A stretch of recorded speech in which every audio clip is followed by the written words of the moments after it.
Hello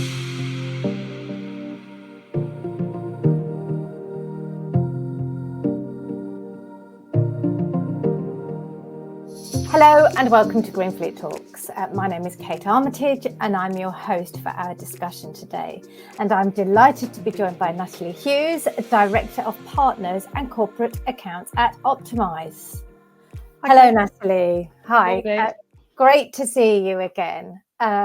Natalie, today you and I are going to be discussing the benefits of digitisation within transport, including connected and automated vehicles and AI, and the role that these things play in the decarbonisation of transport. Natalie, there has been a buzz around artificial intelligence recently. Is there a place for AI helping fleets be more efficient and environmentally friendly? Yeah, absolutely. AI can be used to assist in making more efficient use of your fleets by optimizing routes as a first step towards reducing CO2 emissions. So we know that artificial intelligence is all about recognizing patterns. It's about looking at data and making predictions, which again, from a human perspective, is quite difficult if you've got lots and lots of data and information coming from drivers, coming from telematics, and also from your data as business. So that's why AI can really help. So by reducing the number of miles the vehicles that are creating on the road can reduce the overall CO2 impact of the fleet. And alternatively, by increasing the number of stops per similar mile, you're reducing the CO2 emissions per stop. The next step towards decarbonisation, where AI-driven optimization can help, is by facilitating the introduction of zero-emission vehicles into your fleet, such as EVs. So again, using AI-driven planning, it's possible to account for the new challenges introduced by EVs, such as charging out in the field, or even utilising those vehicles to work to the range that's working for that particular vehicle and that particular driver. So within Optimize, we have AI algorithms that uses AI technology within the system itself. So there's lots and lots of information. It doesn't even scratch the surface of what's possible with AI. With machine learning, we can also help with traffic patterns from data feeds, stop times. All of this will help that individual fleet specific to them to become more efficient and reduce CO2 emissions. I mean, you're solving really complex problems here, aren't you? With hundreds of data points, if not thousands or tens of thousands of data points. Absolutely, and that's just where the human brain can't take all of that information and relay it back into their own operation. So that's where technology can really help fleets to understand those patterns and to act quickly on that, rather than just summarising or perception or view. This is all about mathematics and therefore helping fleets to become more efficient. Driving efficiency, exactly. The SMMT recently released a report which showed that the UK could achieve huge economic benefit from connected and automated mobility. How do you see that this technology could benefit fleets?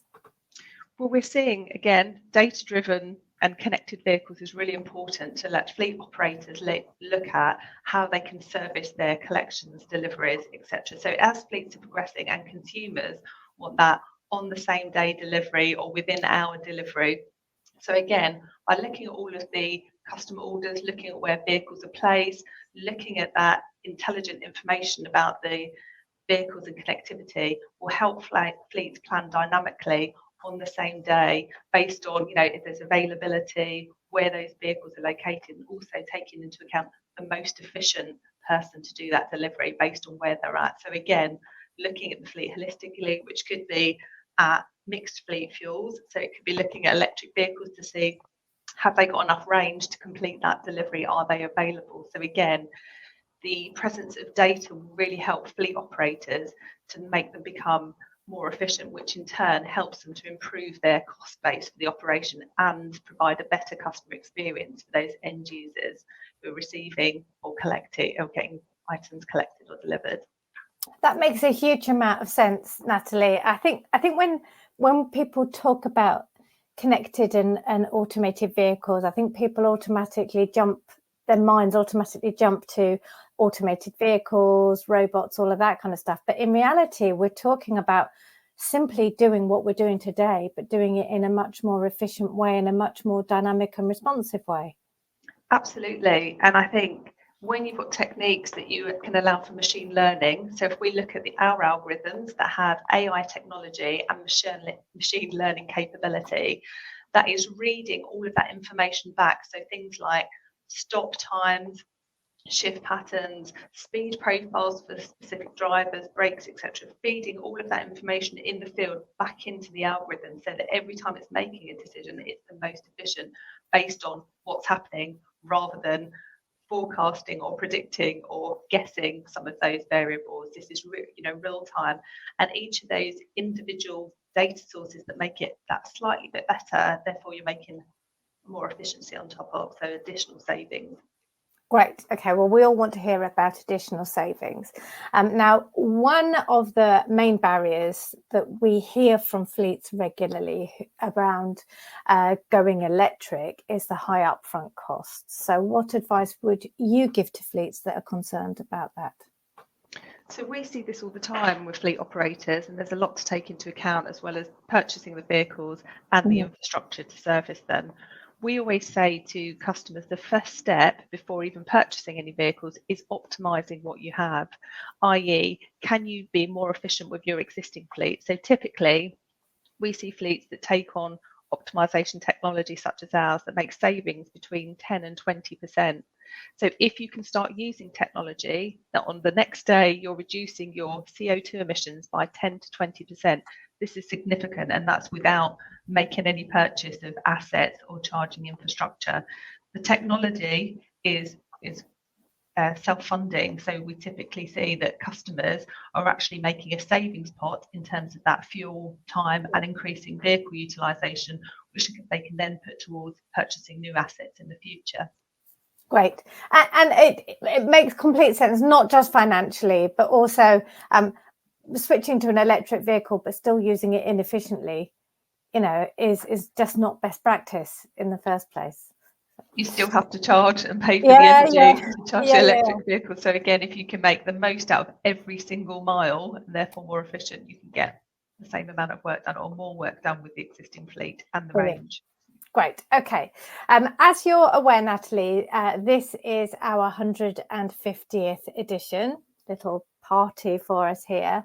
Optimize has also been in the transport for many years. So feeling a little bit reflective, what has been the most pivotal moment that has spurred on the decarbonisation agenda? There's been lots and lots through time. I think there's two main factors. I think when we've had legislation in terms of making monetary benefits, so as we saw with the grey fleets in terms of the electric vehicle take-up, we saw a huge shift in the market. So that was a functional change from people choosing a standard diesel to electric vehicles. Equally, attitude change. So I think COP26, that was a significant change in the conversations we were having with fleet operators around, this is something I need to think of in the future to making change and making actions now. So around that time, we saw the shift from fleet operators changing from it's a savings perspective to it's a green and sustainability change, which that in turn we're seeing through procurement exercises. Fleets now have to put in their sustainability or their credentials around how they're making the most, making their fleets the most efficient and the lowest carbon, which again, we've had a huge part to play with our technology, helping fleets on that journey to ensure that what they're doing is the most efficient and sustainable journeys for their fleet. Great. And I agree with both of those, the attitudinal change and the legislation has been very effective. And now, so crystal ball gazing time, how do you see the future of transport decarbonisation playing out? In the short to medium term, it's absolutely going to be all about mixed fleets. So we're seeing operators that have introduced some electric vehicles to their fleets. I suspect over time that will increase, and we'll see, in the HGV sectors, there'll be hydrogen. As batteries are improving over time, I think that removes the requirement or the range anxiety that we're seeing about charging infrastructure in the field. We believe that bringing in new technologies and utilising software such as ours can help fleets effectively complete their day job without the necessary charging out in the field. It could be through shared partnership infrastructure, or it could be at depot to depot charging. Great. What a great vision, Natalie. So I'm going to come back to you in 10 years' time and see how we're doing according to your vision. That is about all we've got time for, Natalie. It has been a pleasure talking to you. And of course, thank you to Optimise for joining GreenFleet Talks. Thank you. Thank you. And thank you for watching. Please tune in to GF365 again soon.